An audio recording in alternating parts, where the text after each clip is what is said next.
This case fundamentally changed the future of forensic science. Now the concept of cold case isn't as absolute as it used to be. As long as DNA exists, the case can be solved. Maybe 10 years later, maybe 50 years later, but it can be solved. Sam had a final discussion with me. David, the implications of this technique are very deep. Right now, millions of people are uploading DNA to genetic databases. Every new profile carries the potential to solve thousands of past cases. Isn't that a good thing? I asked. It's good, but also frightening, because now none of us have genetic privacy. If a distant cousin uploaded DNA, police can reach your family tree. Maybe you didn't do anything, but you can still fall within the scope of an investigation. Marcus added, and the unborn suspect concept is testing ethical boundaries. If a baby's DNA can be used, how far can we go in the future? Can DNA be taken at the embryo stage? Can DNA be collected from IVF clinics? Elena shared her research. Some countries have started restricting these techniques. In Europe, familial genetic genealogy is much more limited, but in the US, there are no clear laws yet. This is a gray area. This case wasn't just a murder case. It was a window into what the future will look like. As science advances, our justice system will also evolve.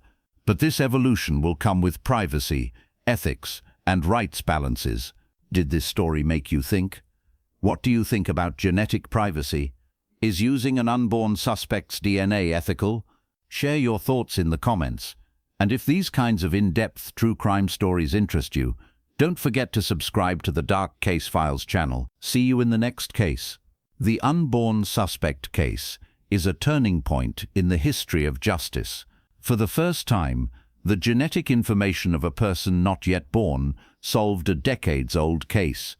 This shows both the power of science and our ethical responsibility. The victim's family found peace after 23 years. The perpetrator faced justice in court. And the baby, when the baby is born, they may never know they were part of this story, but that baby's DNA made justice possible. Marcus summarized his final words like this: "This case teaches us that justice sometimes comes from unexpected paths, but always, human rights and ethical balances must be observed. As science advances, we must not lose our humanity."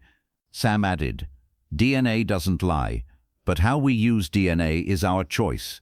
We must act with responsibility, transparency, and ethics." I'm David Harrington.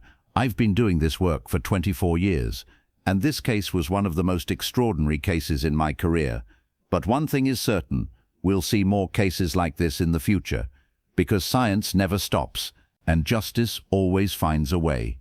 After the case was solved, I met with the victim's family. They had been waiting for answers for 23 years. The victim's sibling met with me. Their eyes were tearful, but at the same time there was relief on their face. "Mr. Harrington, we've been waiting for 23 years. Every year we called the police. Is there any development?" we'd ask. We always got the same answer: no, but we're still working on it. Over time, I started to lose hope. I thought maybe it would never be found. But now it has been found, I said. 23 years late, but justice has been served. The sibling nodded. You know, as the years passed, I wondered not just who the perpetrator was, but why. Why my sibling? What did they do? Sometimes there is no why, I said. Sometimes it's just wrong place, wrong time. Your sibling was an innocent person. They weren't at fault. The sibling couldn't hold back tears. Thank you. I'll never forget your and your team's efforts. Even after 23 years, you didn't give up. These moments remind me why I do this work. Justice isn't just about catching the criminal. It's also about providing closure to families. The court process began. The media heard about the unborn suspect story. Headlines were attention-grabbing. Ethical debates flared up. Some said, this technique is perfect. A 23-year-old case was solved. Justice was served. Others said, this is a privacy violation. An unborn baby's DNA was used without any consent. Marcus participated in these debates. On a podcast, he said, "This case shows the power of science, but at the same time it raises serious questions about the future of genetic privacy. If a distant relative's DNA can expose us to criminal investigation, do we really have genetic privacy anymore?"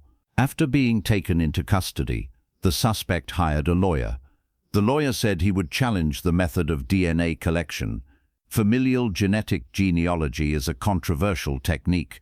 My client's privacy rights were violated," he said. But the prosecution was ready. With Marcus's advice, all legal procedures had been followed. Abandoned DNA was an evidence collection method accepted by courts, and familial genetic genealogy was just an investigation starting point. The real evidence was the direct DNA match. I coordinated with local police. We presented our findings to them: the familial genetic genealogy connection, family tree research, 2001 GPS records, and most importantly, the new DNA match. A detective from the police department said, "This file has been sitting on a shelf for 23 years. We didn't believe it would ever progress. You've done an amazing job." An arrest warrant was issued. In the early morning hours, police teams went to the suspect's home. They knocked on the door. When the suspect opened the door, officers identified themselves. They read the arrest warrant. The suspect listened silently, then asked a single question: "How did you find me?" The detective answered, "DNA." The suspect nodded his head. "It's been 23 years. I thought it was forgotten." Now was the time for a critical decision. Would we approach the suspect? Marcus discussed the process. If we confront the suspect, several things could happen. He could confess, which is the ideal scenario. He could deny and hire a lawyer, which is expected. Or he could flee. "Is there a flight risk?" I asked. Elena shared her research. The suspect is currently 55 years old, retired, lives in a small town. He has a family. Flight risk appears low. "But before we approach him, we need to gather more evidence," Sam said. "The DNA connection is strong, but indirect. It could be challenged in court. Can we get a more direct DNA sample? The suspect's DNA?" "How?" I asked. Sam explained, "There are several methods. Either we explicitly ask for his consent, which he'll probably refuse, or we collect abandoned DNA, trash can, restaurant, any item he leaves in a public place. Is that legal?" Marcus answered, "Yes. Abandoned DNA isn't protected under the Fourth Amendment. If you leave an item in a public place, there's no expectation of privacy anymore. Police can legally collect it." The plan was set. We would follow the suspect, wait for him to leave DNA in a public place, collect that DNA and compare it with the DNA from 2001. The surveillance lasted 3 days. The suspect lived a routine life. He went to the same cafe every morning, drank his coffee, read his newspaper. On the third day, after the suspect left the cafe, Elena went to the table. She secured the coffee cup the suspect had used. On the rim of the cup, in the lip contact area, there was sufficient biological material. Sam took the cup to the laboratory. DNA was extracted. A profile was created. 2 days later, Sam called me. Her voice held both excitement and concern. "David, the results came in. The DNA we extracted from the cup and the DNA from 2001, exact match." I was silent for a moment. After 23 years, we finally had our perpetrator. "Are you sure, Sam?" "Positive. All 13 Codis Loci match. Statistically, the chance of a false positive is 1 in a trillion. It was time to move." Now a picture was forming. The truck driver was in Portland in 2001. He was near the crime scene, and the DNA connection was based on his grandchild's genetic profile. But it still wasn't definitive evidence. Would it be enough in court? Elena took on the job of researching the family tree, starting from genetic databases, public records, and social media information. She began creating a comprehensive tree. "Here's the pregnant woman's information," Elena said, projecting a diagram on the screen. She was born in 1998, so in the 2001 murder, She was only 3 years old, definitely not the perpetrator. The baby's father, according to social media, is 28 years old, born in 1996. He was only 5 years old in 2001. So the parents aren't the perpetrator, I said. Right, but the genetic connection shows first-degree relative. So the baby's DNA is saying the perpetrator is their child, sibling, or parent. Sam stepped in. If the baby's mother and father aren't the perpetrator, that means they're in the position of the perpetrator's children.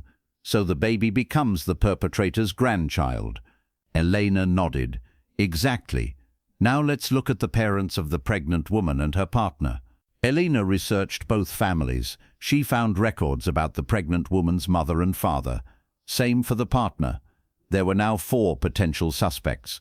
The pregnant woman's mother was born in 1975, father in 1973.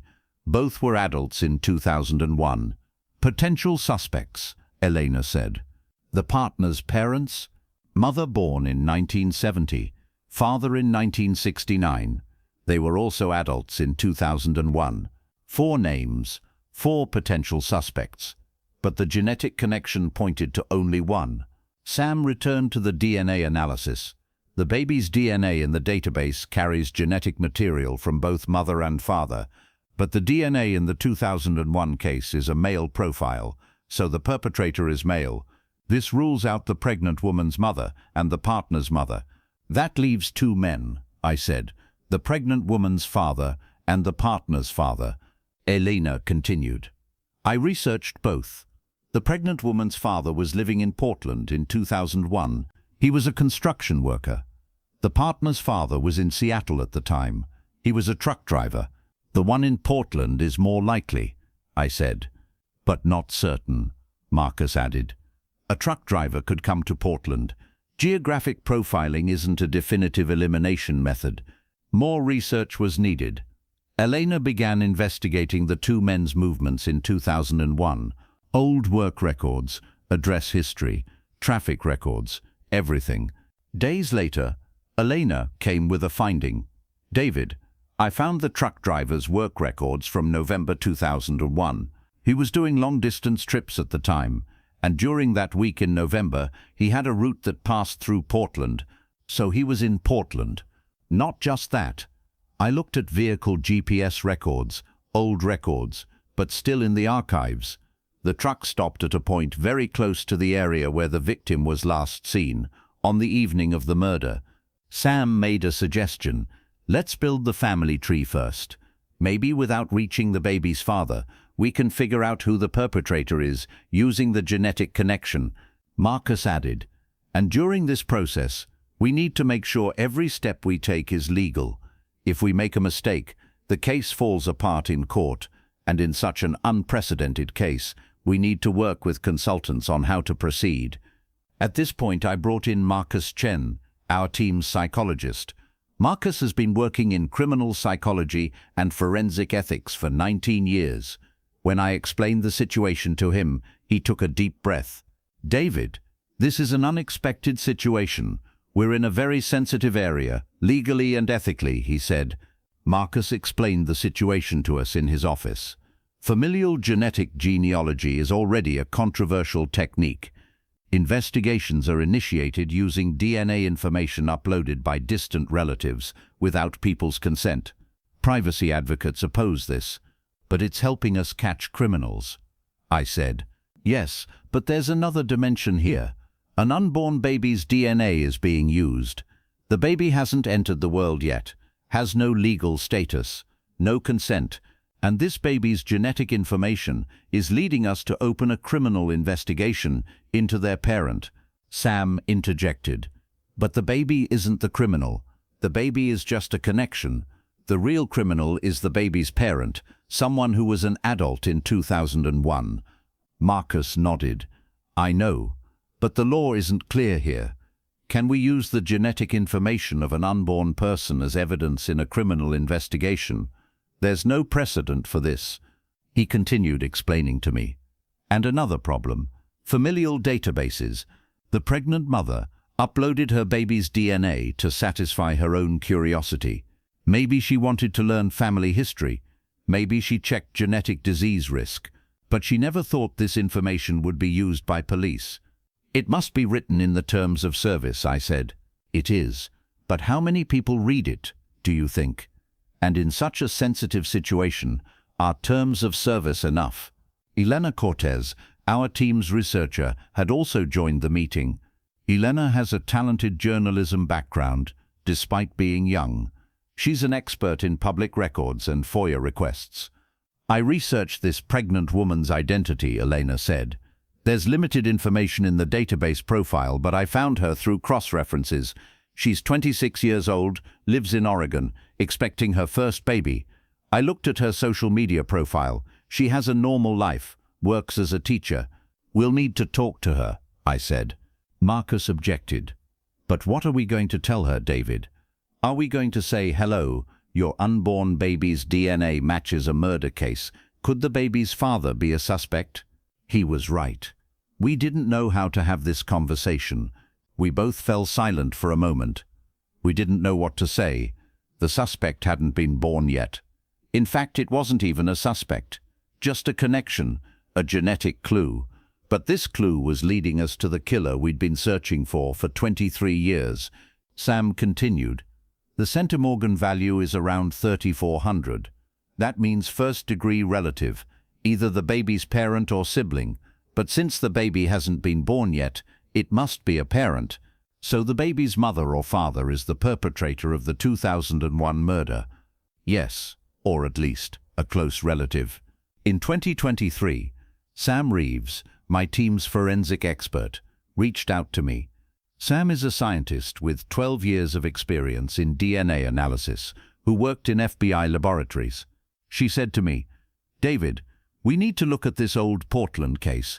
There's a new technology, familial genetic genealogy. Maybe we could give it a shot. The technique Sam mentioned was a method that had revolutionized cold case solving in recent years. Traditional DNA matching required the perpetrator's profile to be registered in the system. But familial genetic genealogy worked differently. Let me explain simply, Sam said, explaining the technique to me in her laboratory. There are publicly available genetic genealogy databases. People get DNA tests done to learn about their ancestors. We compare the DNA profile from the perpetrator with these databases. Even if we don't find an exact match, we can find close relative matches. What do you mean by close relative? I asked. Cousins, uncles, nephews. If a distant relative of the perpetrator has sent DNA to one of these databases, we can see that connection. Then we trace the family tree backward to find common ancestors, and from there we narrow down who the perpetrator might be. The technique sounded theoretical, but Sam showed me success stories. The Golden State Killer case, a 40-year-old cold case, had been solved with this technique. Dozens of other cases had closed the same way. So let's try it on this 2001 case, I said. What have we got to lose? Sam had the DNA sample from 2001, brought from the Portland Police Archives. The sample had been stored under proper conditions for 23 years. With modern equipment, we can now extract usable genetic data even from old samples. The process took months. Sam uploaded the DNA profile to 3 major public genetic databases: GEDmatch, Family Tree DNA, MyHeritage. Then she waited. When the first results came in, Sam called me excitedly. David, we found something. But this is very strange. When I went to the laboratory, Sam showed me a family tree on her screen. Look, there's a match in the system, but not an exact match. A close family connection. Based on the centimorgan value, this could be either a sibling or a parent-child relationship. That's great news, I said. So a relative of the perpetrator is in the database. Sam nodded, but there was still bewilderment on her face. Yes, but David, there's a problem here. I looked at the information of the person who uploaded this profile. The account was opened in 2023, and this person is pregnant. Pregnant? What do you mean? The DNA sample came from a pregnant woman's unborn baby. She had a prenatal genetic test done. uploaded the results to this database out of curiosity. And now that baby's DNA is coming up as a close relative to DNA from a 2001 murder. The case went cold. The file became just another shelf number among thousands of unsolved cases. The victim's family called the police station every year. The answer was always the same: no developments yet, but we haven't given up. But for 23 years, there really were no developments, until one day, when scientific advancement and the power of family trees brought this case back to life. And when that moment came, no one expected anything like this. In November 2001, on one of the rainy streets of the Pacific Northwest, a woman didn't come home. The missing person case reported by her family ended with a tragic discovery 3 days later. The victim was found in a wooded area outside the city. The detectives conducting the initial investigation followed standard procedures. The crime scene was examined, witnesses were questioned. The last places the victim was seen were searched, one by one. The victim was 28 years old, worked at a local library. She had a quiet, orderly life. Everyone said she had no enemies. Witnesses described the victim's final days. Co-workers said she was acting normal, had no concerns. Neighbors said the same thing. The victim left work at her usual time that last evening. She disappeared on her way home. Physical evidence was limited. A few fiber samples were collected from the scene. Footprint molds were taken, and most importantly, a biological sample was obtained from the victim's body.